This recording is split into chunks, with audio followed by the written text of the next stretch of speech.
Meus irmãos e minhas irmãs, vos saúdo com a paz do Senhor. Sou o professor Gisel Costa e este é o seu canal EBD Ação. Canal feito especialmente para você, para abençoar a sua vida. Bem-vindo aos inscritos, aos que comentaram, aos que deram like. Continue dando like, porque assim você estará ajudando o nosso trabalho e divulgando este trabalho para os professores e professoras de escola dominical. Se você não é inscrito e está a primeira vez no canal, bem-vindo. E quiser ter acesso aos vídeos anteriores, nós temos uma playlist que tem as lições dos jovens e as lições do adulto disponível para você assistir lá. E inscreva-se no canal, porque aí você recebe notificações dos demais vídeos que estaremos postando. Hoje é a última lição, Ética Cristã em Redes Sociais. Que pena que o nosso trimestre já está no final. Todavia, nós estaremos esperando um outro trimestre que vai começar. Falará sobre o livro de Levítico, o sacerdote, o culto levítico e os exemplos para a igreja de hoje em relação ao culto e à adoração e às obras do Antigo Testamento. Então, espero você nos próximos trimestres com aulas e subsídios para os professores e as professoras. Ética cristã e as redes sociais. Vamos falar das redes sociais em relação ao Brasil. Ele é o maior país de maior permanência na internet. Quer dizer, a maioria das pessoas dos países, o Brasil, ele é o que tem mais pessoas conectadas à internet. E a maioria, jovens e também adultos. E qual que é o problema? Não, o problema não é o acesso. O problema é o excesso de acesso, né? Quer dizer, o problema é a quantidade de tempo conectado. Isso sim pode ser prejudicial. O tempo de permanência por faixa etária é mais ou menos assim, segundo as pesquisas. Crianças e adolescentes de 6 a 9 anos, 90% deles de 6 a 9 anos, permanecem 13 horas mês conectado à internet. E no que isso é prejudicial? Não seria bom os pais, enquanto fazem as suas atividades, as crianças ficarem entretidas? Qual que é o problema? É que eles assumem a personalidade que quer durante a internet ou depois da internet. Como assim? As crianças, elas perdem emoções, elas perdem o período sensório, o período psicomotor, perdem a sociabilidade. Como assim? Não estou entendendo. Veja só, as emoções das crianças, ela aprende com as emoções, ela percebe que alguém está bravo, está triste, está alegre, pela feição, pela expressão facial, pela interação com as pessoas. Quando elas olham o pai que brigam com elas já olham para o rosto do pai para ver qual que é a reação do pai. Isso é uma aprendizagem, uma aprendizagem sensorial. Mas hoje as crianças estão aprendendo através dos emotions, aprender que a alegria é a carinha com sorriso, que a tristeza é uma expressão fechada, que o choro é através daquela carinha com as lágrimas, e uma série de coisas, bater palmas, palminhas, um joinha, os emotions que estão ditando as emoções da criança. E isso é muito prejudicial porque elas se tornam frias quando estão interagindo com outras pessoas. Então, esse é um problema. Outro ponto de partida é a questão psicomotor. O que é o psicomotor? As ações da criança. A criança precisa de atividades, precisa correr, precisa brincar, precisa suar, pegar na terra para ter um desenvolvimento adequado. Isso é comprovado cientificamente, não sou eu que estou dizendo. Elas precisam disso. O social, que é a interação social, o brincar, tomar lá da cá, aprendizagem um com os outros. E a internet tolhe elas disso. Deixam delas estar participando nas praças. Hoje a gente vê os condomínios, poucas crianças, poucos adolescentes, cada um no seu tablet em casa, no seu apartamento. Nós não vemos aquele aglomerado de crianças como era antigamente. Isso se torna algo prejudicial às interações. As pesquisas apontam que quanto maior o tempo na internet, maior a agressividade do adolescente, do jovem ou do adulto. Quanto maior o tempo na internet, maior a irritabilidade. Quanto maior o tempo na internet, menor será a tolerância. Quanto maior o tempo na internet, menos será empático. Então, as pessoas estão tornando infomaníaco e cyberdependentes. O que é um cyberdependente? Que depende inteiramente da internet. Que sem internet ele não consegue viver ou fazer nada. As pessoas só conseguem fazer alguma coisa se tiver com a internet. Outro ponto, as emoções hoje são emojis, como eu disse, eles não leem mais os rostos, não leem mais as reações dos rostos das pessoas. E hoje isso se torna um desafio na educação, porque é um desafio para as escolas e para as igrejas também, porque hoje nós observamos que o jovem tem dificuldade de assistir 10 minutos de EBD. Muitos jovens têm dificuldade de assistir 10 minutos de palestras, 10 minutos de um sermão. O professor explicando no quadro, eles não conseguem, estão tudo conectado no WhatsApp. Né? Eles ficam 3 horas seguidas na internet, mas não conseguem ficar 10 horas prestando atenção em algo. Isso é prejudicial, é algo que deve ser repensado. Né? O ócio criativo, cadê o ócio criativo? Né? O cérebro, onde está o cérebro? O cérebro precisa de um descanso, e esse descanso é da internet. Com a leitura, o cérebro fica mais criativo e tende a ficar mais descansado que com a internet. A internet cansa o cérebro, a leitura dá um descanso para o cérebro. A internet não faz o cérebro pensar porque já vem tudo pronto. A leitura faz ele imaginar o que ele está lendo, né? Imaginar o ocorrido, faz um trabalho ali de criatividade. As redes não são problemas, eu não estou dizendo que as redes sociais são um grande problema que deve ser sanado, mas sim quem usam as redes, sim, são problema.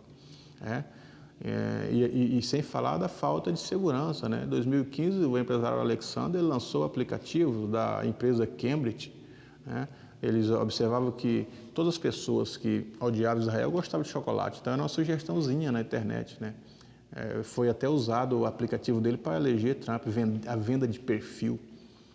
Ele pega os perfis de informação das pessoas e vendem ele, então vem as sugestões na internet, as páginas para abrir uma série de coisas com a venda de perfil. Vocês podem acessar isso, né? Até o dono do Facebook, ele está respondendo por vender informações. Essas informações são perfis de usuário da internet, milhões deles são vendidos. E através dessa venda, uma série de fatores, inclusive na política, ela é influenciada com a venda de perfil. Então, observe a questão da segurança na internet.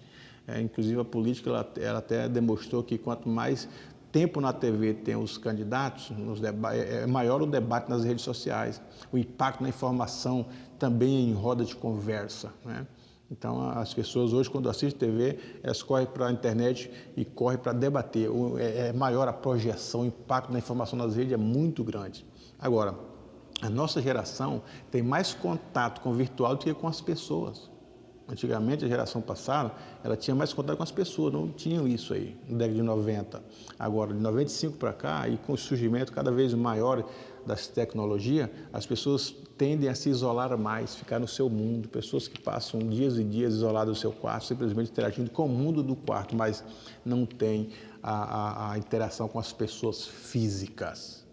E cada vez mais o número é abrangendo a questão da internet. Né? Cada 10 brasileiros, de cada 10, 7 já tem uso da internet. E o meio sempre é o celular.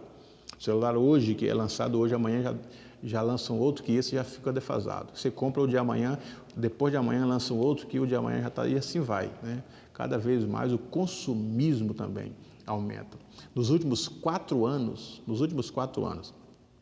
quase 70% das casas brasileiras hoje têm internet. Ok, é bom. Quanto mais usa a internet, é bom. Agora, quanto mais internet é bom. Agora, o uso é que é a questão.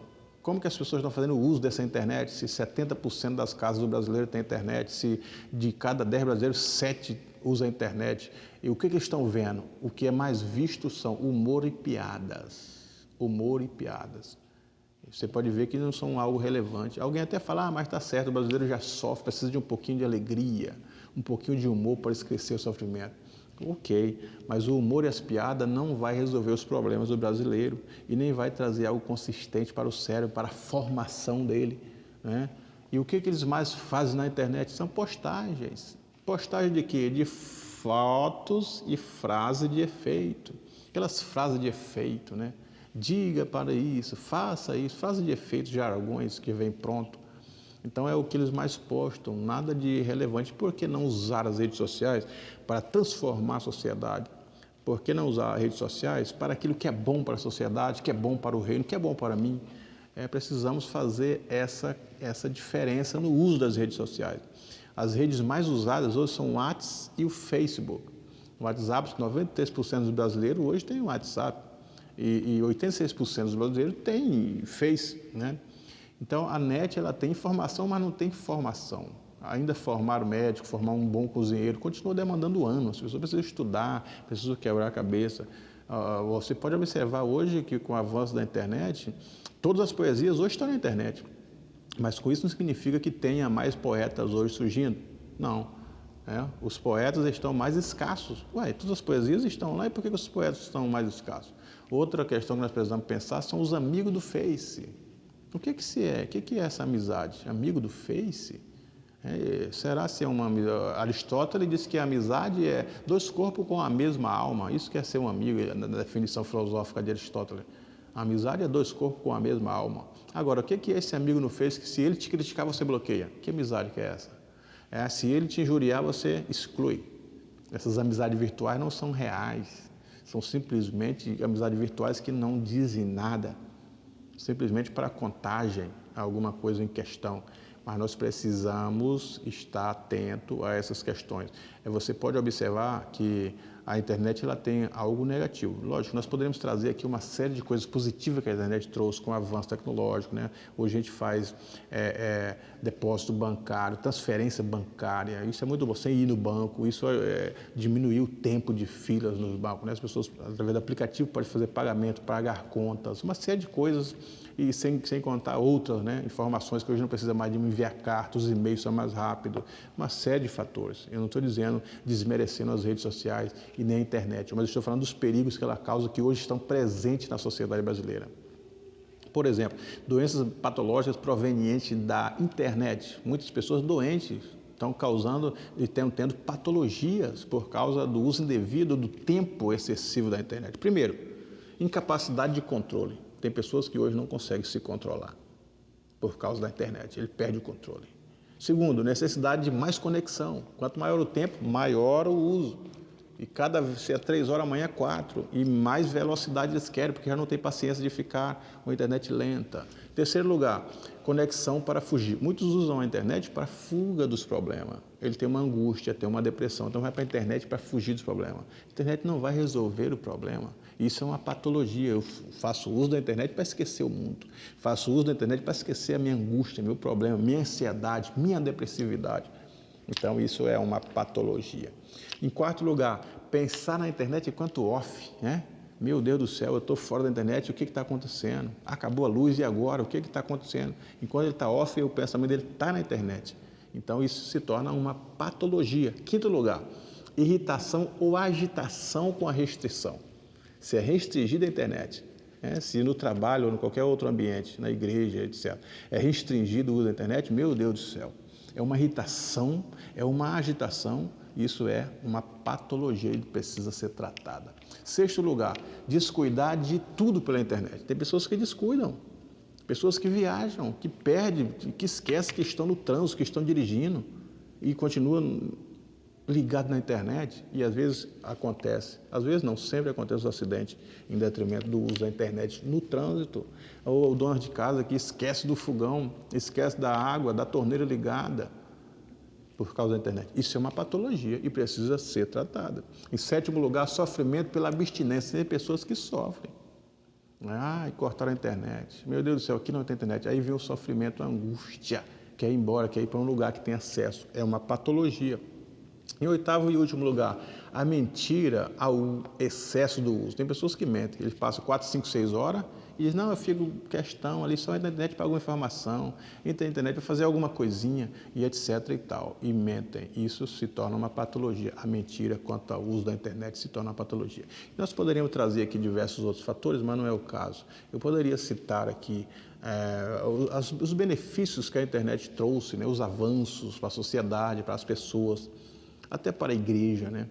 Mas você já conhece, e eu não quero ser redundante, mas simplesmente trazer alguns subsídios que possam te ajudar na aula, professor e professora. Esta é a minha proposta, é sempre ajudar o professor e a professora que vai dar sua aula com algum subsídio. Se eu conseguir fazer isso, eu estou feliz. Que Deus em Cristo te abençoe, continue acessando, dando like e divulgando o nosso trabalho, que é para o reino de Deus.